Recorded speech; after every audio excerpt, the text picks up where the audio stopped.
també jo considero que és un poeta, és un bon músic, és un bon cantant i té una sensibilitat artística que no sempre les persones que investiguen i que són, diríem, tenen aquest vessant que ell té. Bé, jo el conec ja fa molts anys, hem coincidit en moltes coses, tenim, crec, els mateixos gustos en moltes coses també, i sempre m'ha interessat molt la seva feina. De fet, jo vaig assistir a la seva tesi doctoral sobre el rabí Simon Benzema Duran i ja vaig veure que podia ser i que havia de ser un llibre perquè es tractava d'una figura destacada de la cultura jueva mallorquina que era molt desconeguda i per desgràcia encara ho és, però fem tots els possibles perquè deixi de ser-ho. I varen publicar Art i Escut a l'editorial Lleonard Montaner, que és un llibre que, com dic, va ser la seva tesi doctoral, un llibre molt interessant, que recomano per si no l'heu llegit. És un llibre de controvèrsia entre les religions del llibre, entre les religions jueves, el cristianisme i l'islam. És un llibre, per tant, que s'hauria de llegir obligatòriament per entendre una mica els problemes que tenim avui damunt la taula, que són problemes importants i que la gent desconeix absolutament a vegades perquè se produeixen i on està l'arrel d'aquests problemes. Aquest llibre jo crec que serviria per orientar-nos en aquest sentit. I després, un dia parlant amb el cronista de la ciutat i director de la col·lecció de les biografies de mallorquins, li vaig parlar del rabí Simon Benzema Duran i li vaig dir que considerava que com a fill il·lustre, que encara no ho és, però que esperen que qualque dia ho sigui, havia de tenir una biografia a dintre d'aquesta col·lecció. I evidentment qui l'havia de fer havia de ser en Nil Manel, havia de fer aquesta biografia, que la va fer, i és aquest llibre que avui tornem a parlar d'ell per segona vegada, i que és un llibre, com dic, que també és molt interessant, petitó perquè s'ajusta a la col·lecció, però que ens dona una idea d'aquest personatge. Bé, jo li he dit a ell que no volia que fos, com que suposava que estaríem en família, no fer una cosa molt seriosa, vull dir, molt de mollar aquí una lliçó, no. Faríem una miqueta com si jo l'entrevistàs i li fes una sèrie de preguntes que vosaltres, en el moment que considereu i que tingueu alguna pregunta a fer, també podeu alçar la mà o demanar paraula, perquè per això està ell aquí, aprofitem-lo, que és un luxe, i comencem. Bé, jo te volia demanar, Nil, el primer de tot, per què creus que és interessant recuperar una figura com la de Simon Benzema Duran? Trobo que Simon Benzema Duran, primerament moltes gràcies a tots per venir, una glòria per l'oportunitat i per les immerescudes paraules d'Anna Rosa, que és una gran investigadora històrica amb mèrits propis també. La importància de rabí Duran és una cosa que és una pregunta que m'han fet de vegades aquí i en el Principat, perquè què té d'important Duran? I paradoxalment és una cosa que no he d'explicar quan parlo de rabí Duran als Estats Units, perquè Duran és una persona coneguda arreu del món. Si aneu a qualsevol escola rabínica del món, ortodoxa i no ortodoxa, les respostes de Duran, els seus llibres de filosofia són com un llibre de text. En el judaïsme normalment considerem que hi ha una sèrie d'autors que els diem els primers, els Rishonim, i altres que són Hagonim, són més tard.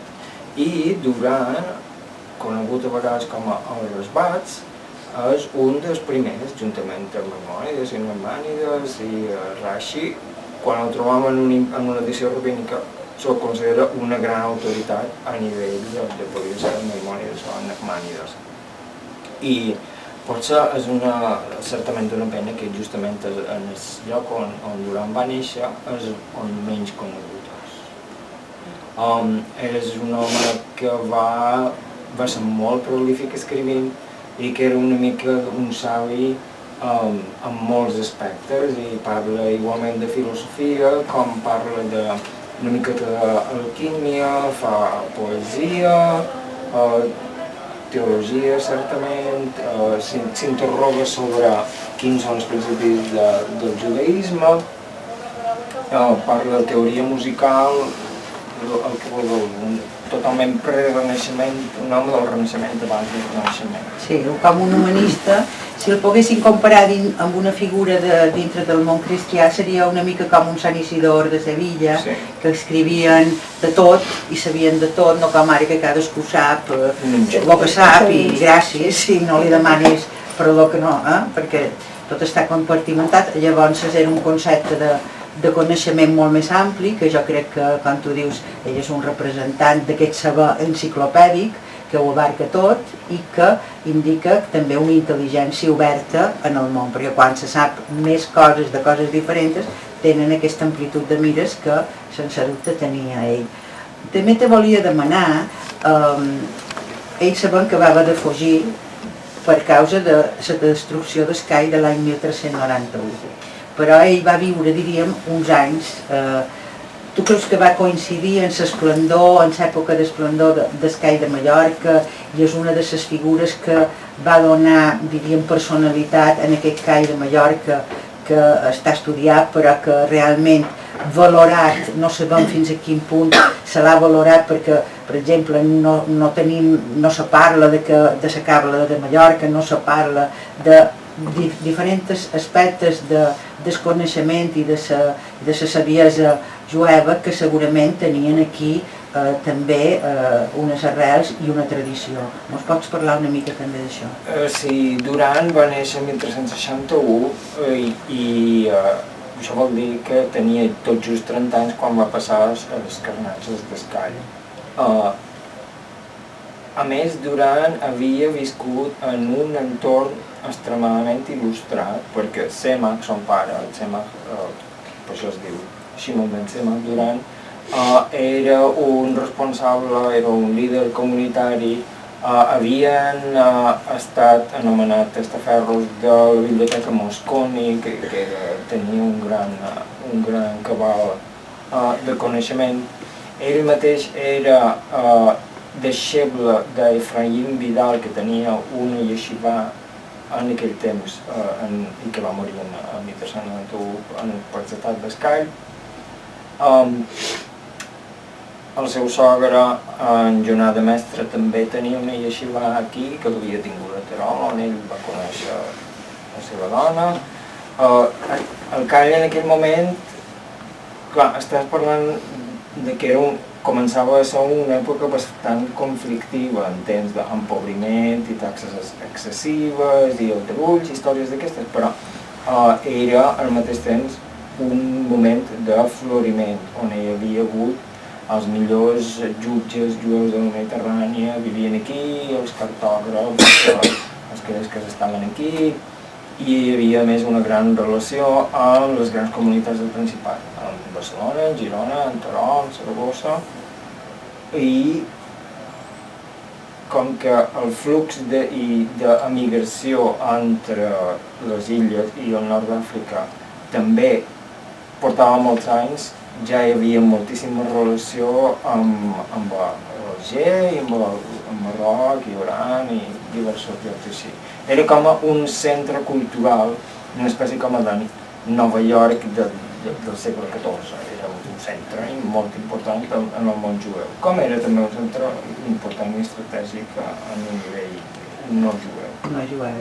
Realment Mallorca, a l'època de l'esplendor de la Mediterrània, era importantíssim, no amb una feimonidaia, però evidentment i la comunitat jueva rebia influències no tan sols del nord d'Àfrica, sinó del Principat i també de la part de França, perquè recordem que el regne de Mallorca també havia tingut els seus territoris a el que després va ser França i per tant també se nodria d'aquestes influències.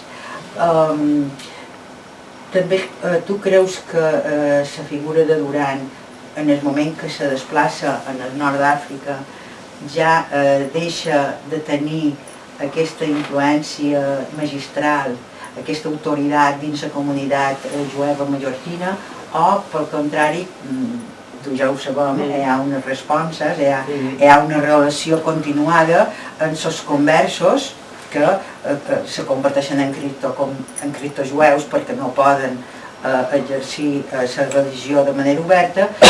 Ens pot parlar una mica d'aquestes cartes que jo li demano cada dia, quan em faràs unes quantes per continuar amb aquesta feina tan bona de descobrir-nos el Rabí Duran a través, diríem, de les seves obres i de la seva correspondència. Rabí Duran ja era una espècie de celebritat a nivell de l'Alahà i de Talmud quan vivia a Palma. Quan va aconseguir fugir de Palma i va anar a Algèria, allà a Algèria va córrer totalment una revolució dintre la comunitat jueva, perquè la comunitat local algeriana era molt empobrida i tenia un coneixement molt baix. Tenia molt poc coneixement talmúdic, per exemple, passaven tota la seva legislatura en Shulchan Aruch, amb Maimònides, amb Yad Hazakah. Quan van venir Rivaix i Yitzhak Bar Sheshet de València, va esdevenir el gran rabí a Alger. Poc després va arribar Duran i al cap ben bé de mesos ja era l'assistent del gran rabinat i quan va morir Bar Sheshet va esdevenir el gran rabí d'Alger. Duran mai va perdre aquesta connexió amb Mallorca i de tot arreu de Mallorca, però també de la península i d'altres bandes del nord d'Àfrica li enviaven cartes per saber quina decisió rabínica, quina decisió legal tenien en diversos casos. Podem suposar també que alguns dels seus parents varen romandre a Mallorca i probablement se van haver de convertir. El flux sempre va estar en marxa, fins al punt que 2 generacions més tard, també quan el seu net se posa malalt, l'envien a Mallorca a descansar i a guarir-se, perquè el clima era millor que a Algèria. Això vol dir que el flux estava sempre igual i Duran sempre va enyorar el call i volia somiar d'alguna manera que se restaurés el call de Palma i tenia aquesta melangia de tota aquesta gent que l'havien forçat a convertir-se. Era una gran pèrdua pel poble jueu i veure què poden fer per fer-los la vida més fàcil i per ajudar-los a tornar quan tinguin oportunitat de tornar. I això és un tema que apareix moltíssim a les responses, en aquestes cartes. La gent de vegades escriu a Rabí Duran des de Mallorca o des de València en situacions límit. Ara ve Pesach, ara ve la Pasqua i no hi ha manera que puguem fer pa àsim, no podem fer matzà.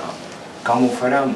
I Duran donava voltes i intentava ser el més comprensiu possible i diu, bé, sabeu que feu crespells i escriu en lletres hebrees, per en paraula catalana, crespells, i els apicau i com que ja han pujat una vegada no tornaran a pujar una segona vegada i amb això feies matzà, aigua i crespells picats. Sempre cercava subterfugis rabínics per ajudar tots aquests conversos que estaven aquí i que sabia que, clar, no podien practicar obertament perquè era un perill. Sí. Ara que has dit això de que escrivia crespells, també una cosa interessant de l'obra de Duran és que ha trobat molt de catalanismes o moltes paraules amb el gemiat, o sigui, escrites en les lletres hebrees, però que són paraules nostres, paraules catalanes mallorquines, perquè ell era mallorquí. I això també és una altra cosa que és interessant de veure, que ara abans de venir parlàvem precisament d'això, de si existia, s'ha especulat, un judeu català, com va existir el judeu espanyol, o ladino, i dèiem també que és que hem llegit una miqueta de ladino i hem mirat, no està el ladino, hi ha més català que espanyol a vegades, vull dir que seria una cosa també interessant, l'aportació lingüística que fa Duran a la història del català, i sobretot del català. Mos pots explicar una mica quines paraules, si te'n recordes d'alguna? Sí, particularment a Art i Escut, com que Art i Escut és un tractat de polèmica. El que fa principalment la meva tesi és que ell escriu aquesta comparativa entre cristianisme, judaïsme i islam per ajudar els jueus que o bé estan retornant després de passar un temps conversos o bé ja han crescut en un context convers i s'han begut, entre cometes, els arguments dels missioners, tant els musulmans al nord d'Àfrica com els arguments dels missioners cristians a Mallorca i altres llocs d'Europa. Aleshores, està comptant amb aquesta complicitat i moltes vegades diu, per exemple, això són Hataim, Hamudim i companyia que dir que en la nostra llengua se diuen pecats mortals i escriu pecats mortals en català. Parla coses sobre, per exemple, una resposta que me va costar perquè criticava, hi havia una sèrie de jueus a Algèria que criticaven les dones jueves mallorquines, perquè quan anaven a fer tevilà, quan anaven a fer un bany de purificació i no tenien, degut en l'estiu en massa sec, no tenien un mikvé, no tenien una piscina, anaven a la mà i tenien una plata feta de canyes al voltant d'elles perquè no se'ls veiés nues. I clar, també posa plata de canyes i està escrit allà. Com deies, en el ladino hi ha moltíssimes paraules que la gent considera això és castellà antic, però realment jo diria que hi ha un gran percentatge de paraules catalanes. I no només en el ladino, també en el judeo-àrab d'Algèria trobam moltíssims termes catalans que els gramàtics com el Cohen a principis de segle no van saber identificar i deien això espanyol, seria espanyol, però no era, per exemple, els descendents de Duran fins ben bé a principis de meitat del segle XIX, els primogènits, quan anaven a casar-se, se posaven un caparó i una capa, que se diu uca, per anar a les noces. I era una capa que havien adaptada de Duran, en teoria. És molt poc probable que realment la mateixa capa durés 400 anys, però en tot cas ells revertien en aquesta vestimenta mallorquina el primer dia que anaven a les noces. I en àrab allò es diu el uca o el caperón. I clar, això caperón és espanyol, no sé què, tal i com, un uca i un capiró. I això està ple, la gramàtica judeo-àrab del nord d'Àfrica està ple de moltíssimes paraules. Perquè clar, el segon gruix molt important és del Principat i de les illes que van formar part, no només de formar part de la comunitat algeriana en general, però també eren l'elit intel·lectual, perquè els altres jueus d'allà tenien més poca educació i francament, més pocs doblers. Sí, no tenien la cultura que tenien, eren els còmods europeus d'Àfrica, en aquell moment. Eren com els sofisticats i la gent que tenia enteniment i cultura, i eren més líders organitzats. I ara també un altre aspecte que és molt interessant i que surt en aquest llibre és el descobriment del llibre d'or, que resulta que és un llibre que sembla que està relacionat directament amb Rabí Duran i que se va descobrir d'una manera també una mica novel·lesca, fortuïta, i que mostra fins a quin punt encara la seva petjada ha anat més enllà de les èpoques, dels temps i de les cultures. Mos explica una miqueta Aquest és el llibre d'or, i després si vols comentar... Una d'aquestes fotos ho veurem. Justament quan estava escrivint aquest llibre, vaig trobar una citació que deia... Era una citació sobre la làpida de la tomba de Duran.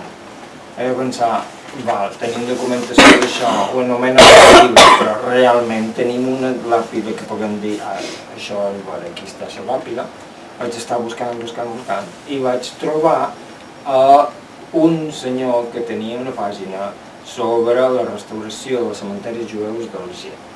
I aquest senyor, nom Jean-Paul Durand, que deia, és un genealogista francès que viu a París i nascut a Algèria, i té tota una genealogia explicant com ell és descendent de Duran.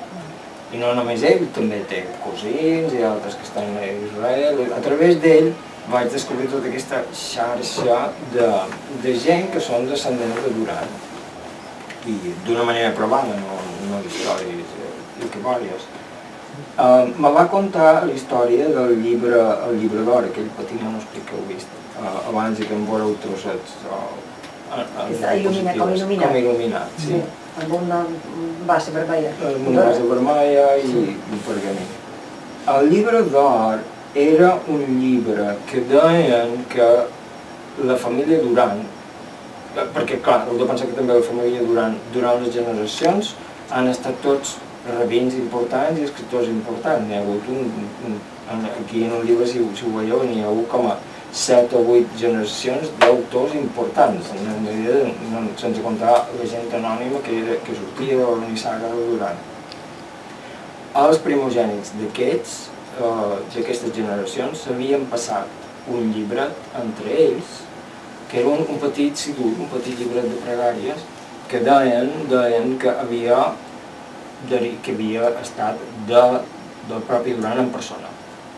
I era un llibre que, amb la desfeta de la comunitat algeriana i l'independència, i quan els francesos van haver de fugir, els jueus van haver de fugir d'Algèria, als anys 60, ningú sabia ben bé on era i hi havia aquesta espècie com de mite, això no ha existit mai, saps? Això és una cosa de veres que diuen, que hi havia aquest llibret. I Jean-Paul Durand té, que és aquest senyor aquí, amb mi a París, Jean-Paul Durand té un cosí a Perpinyà, que es nom Robert Durand, que això és el llibre d'or, una pàgina del llibre d'or. Aquest Robert Durand se va morir una tieta seva i van anar fent a la casa.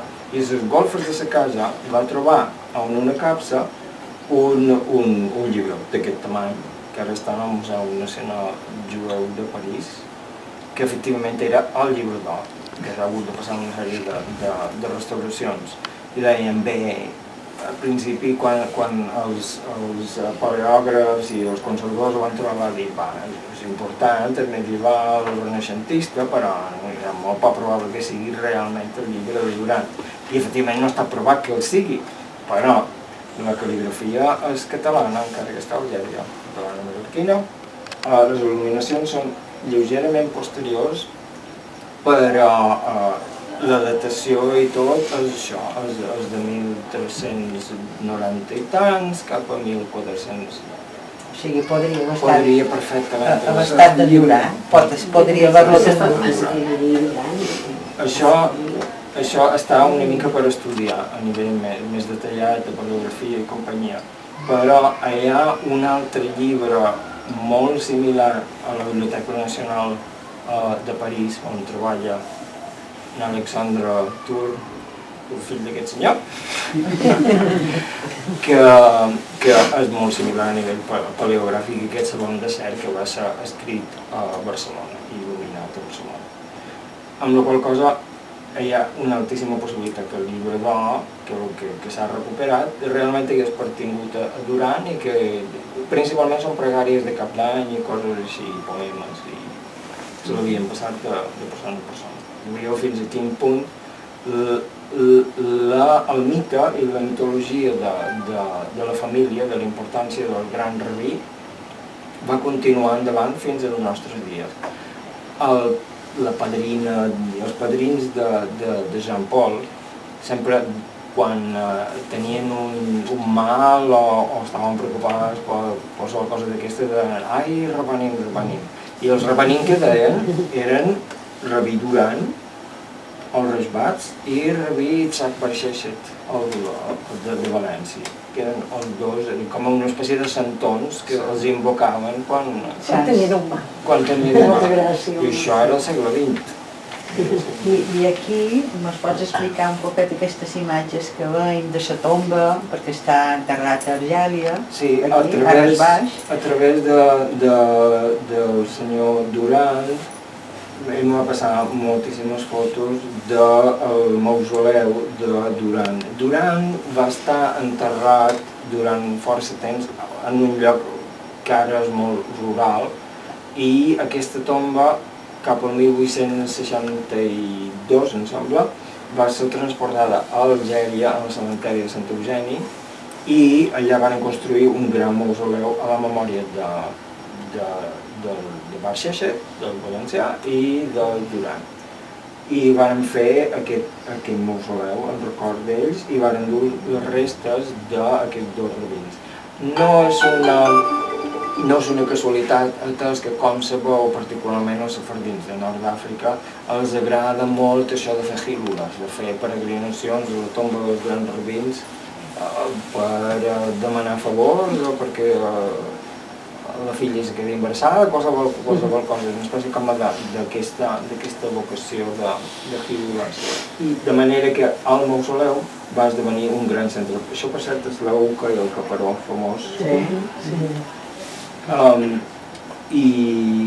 I això, el mausoleu existeix, hi ha ara mateix una associació per recuperar-lo i restaurar-lo, perquè les fotos que veies aquí tan maques, que ja estava una mica fotudet, estava molt pitjor després quan els moviments islàmics no van ajudar gens en els cementeris jueus pintades i cristians.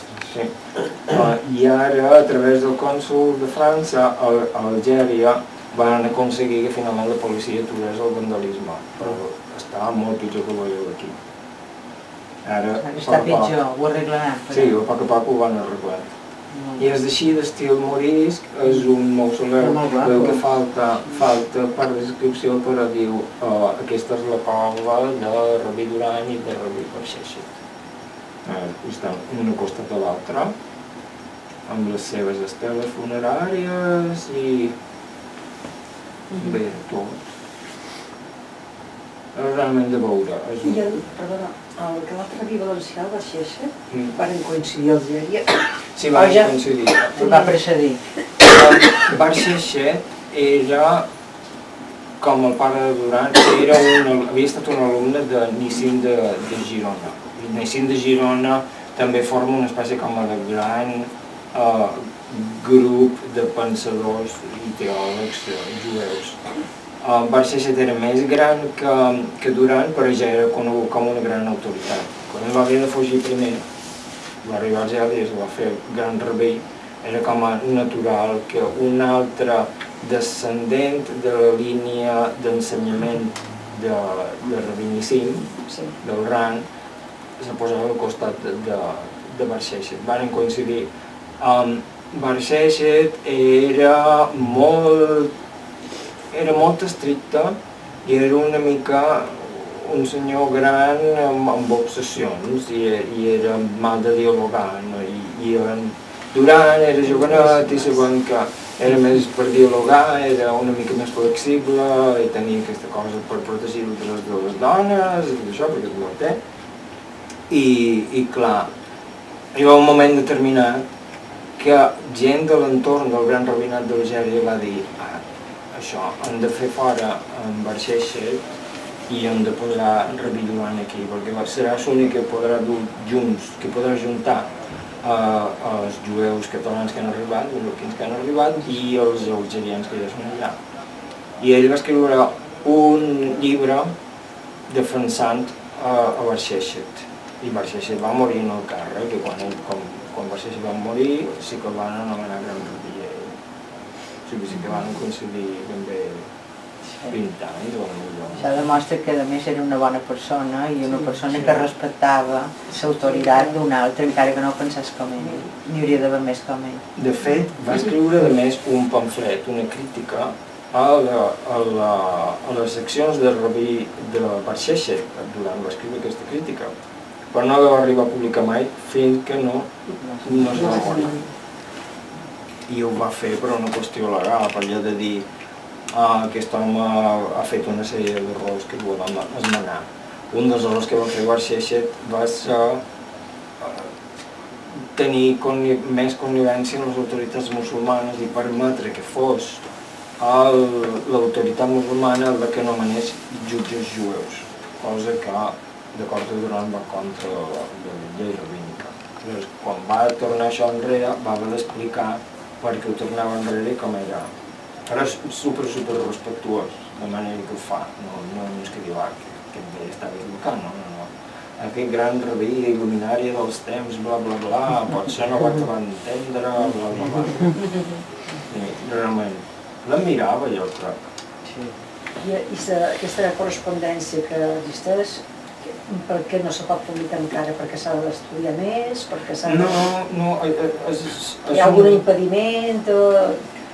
L'impediment és agafar el temps d'escriure-la i publicar-la, que algú vulgui invertir en publicar-la, també, perquè no són bromes, són quatre toms gruixuts, crec que eren unes 300 i escaig cartes, i a vegades les cartes són un paràgraf o dos, però a vegades són pàgines i pàgines de cartes.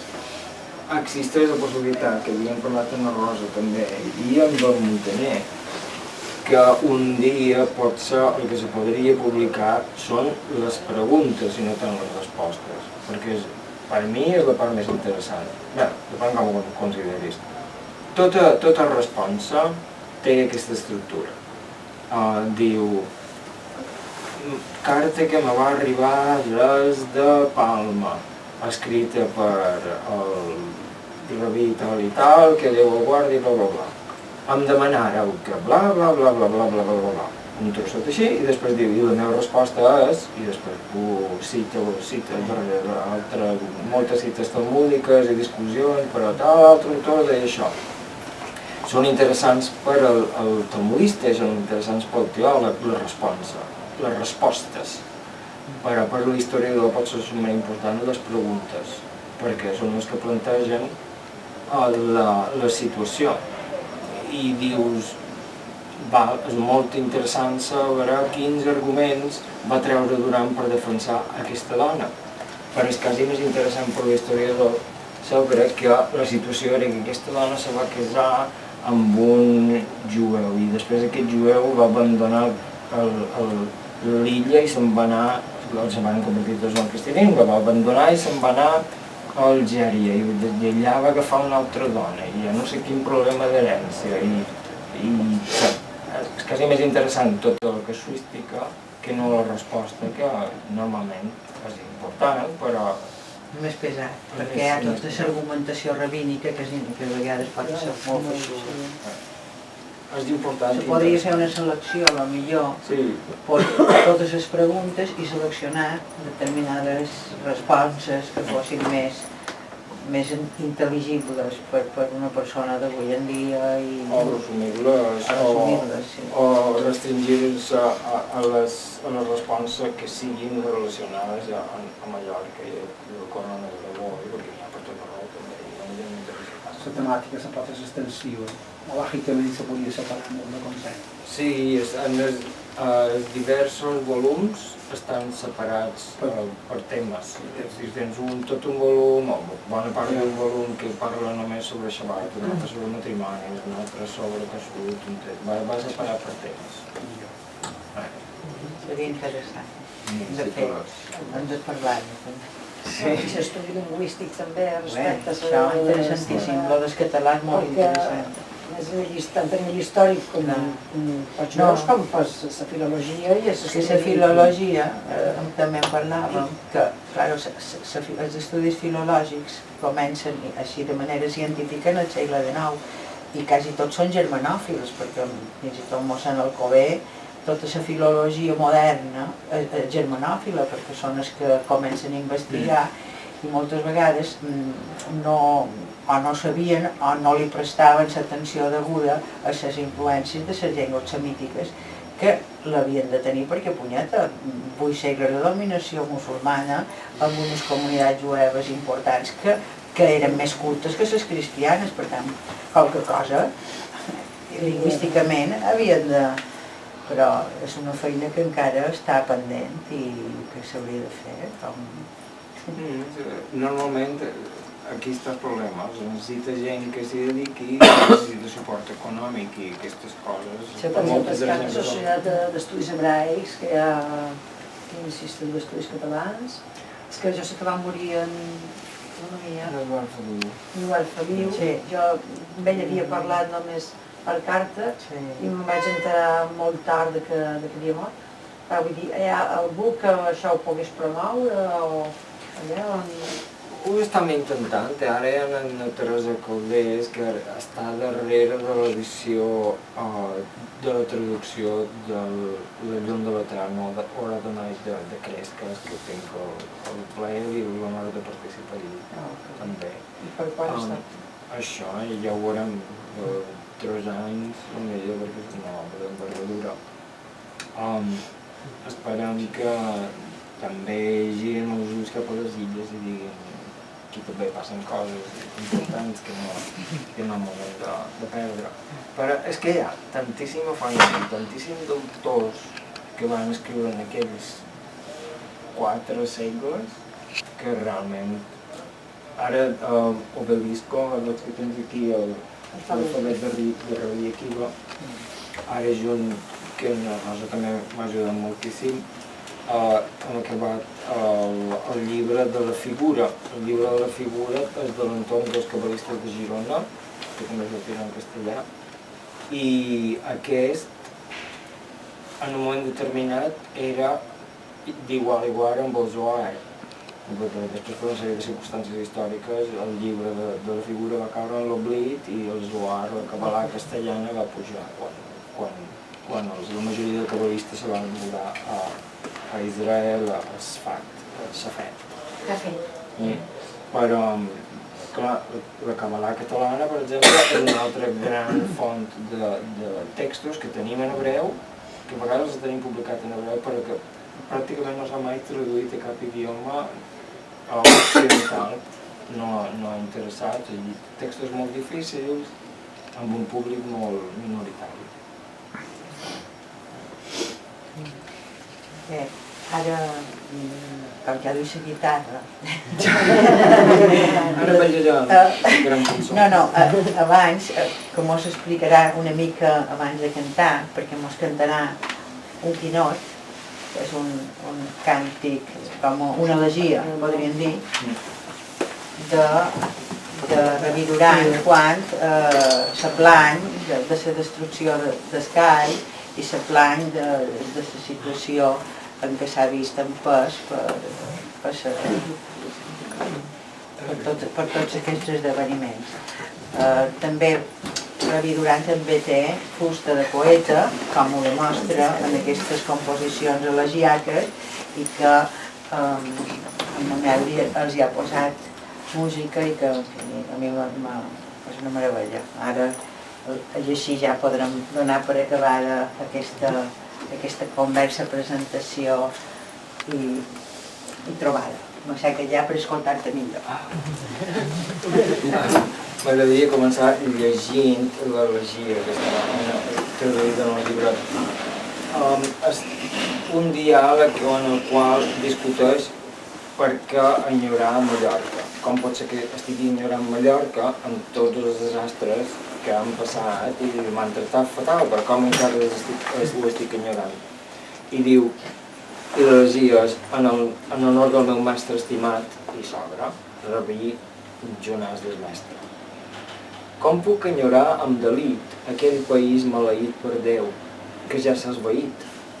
A vosaltres alça el meu clam. Una terra que afavoria una gent minsa i sense enteniment, tot edificant una gran ciutat en honor seu. Terra que em fàstic rebutjar aquell que és l'heroi vencedor, que s'ha inflat d'orgull, que de supèrbia s'ha omplert. Ha exterminat els nadons que maldaven per trobar el pit matern. La seva església ha multiplicat la caterva dels qui ens acusen i ha arribat el temps revelar la flor dels seus savis i amb ostentosa pompa ensenyar mitges veritats que molts feren errar. Qui sí que enyor, en delit és Jonàs i el seu seguici. Vull explicar arreu el seu llegat i la seva vida tan tost finida. Aquesta terra feu dispersar els cants i les límpides melodies de la morada de Jonàs. Escampar per terra les devorades filigranes de la seva llar. Els atacants, del call, s'entén, desplegaren la seva ira. S'afanyaren a dolmar els pietosos. Un cop més s'inflamà la seva còlera contra el lloc d'on brollava la gràcia. Fins i tot abans que es complissin els dies de la llur purificació, escorxaren els infants de pit, el nostre tresor més preuat. I bé, no sé què és, perquè realment té aquesta molt sentida reacció a la destrucció del call i el fet que el vol restaurar. En un moment determinat diu, llavors, un cop restaurat, brostarà la justícia per Israel, florirà frondosa la branca, com títol. No tenint-se de lloances, fruits de la seva boca, el meu poble abandonarà la niciesa, la conversió, com el caçador deposa l'arma davant de la gràcia soleta d'una daina, Israel assolirà compassió. I això, està parlant tota l'estona sobre el call i com en la desfeta no pot fer-hi res més sinó enyorar un país que de fet l'ha fet fora i que es recorda és de la glòria del call i de la gent que hi va traspassar i del desastre. I aquest poema és particularment mal de traduir perquè tots els versos, cada vers està en una lletra de l'alfabet. Vol dir que totes les paraules d'aquell vers comencen amb àlef, amb bet, amb no sé què. Cosa que també fa quan els recites és totalment alliterat, que tot l'estranya, com veureu aquí. I és molt rítmic. Per la qual cosa vaig decidir per el minut passat aquest cap de setmana posar-lo en música i vaig agafar una melodia sefardita relacionada amb els jueus de Salònica, que també eren d'origen mallorquí, i la vaig adaptar a part d'aquesta, que veieu com sonava l'idioma i la recitació.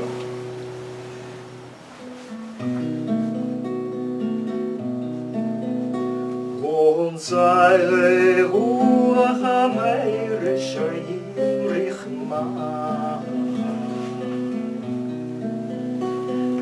Ra'aretz u'rifta roshena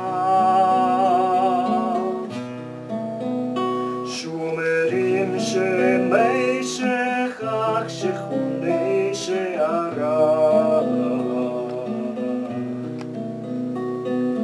Sham shuklu shoresh chiva shvifra Damim temunatom tehemu gutata ava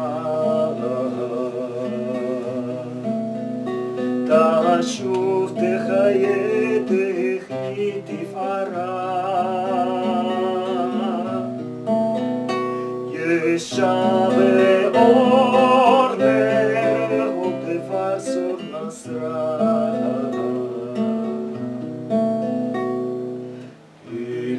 Shmor tu Maria Yeshara El Zebenu Ishim Alechem Ekra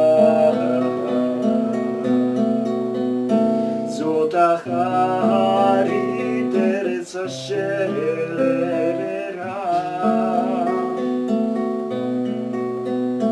e nach macharele or evra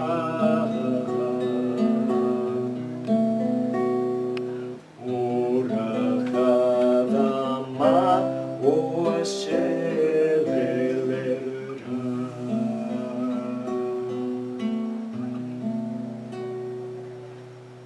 Dins les portes del Call, els seus habitants guarden record dels que han tornat a la pols. Allà visqueren nobles i rics amb precioses morades.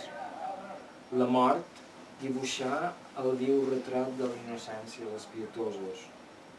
Vivifica, Senyor, el Call, un cop més, que magnífic torni a brillar, que continuï transmetent a futures generacions salvació, llum, glòria i místic secret. Bé, gràcies per la vostra paraula.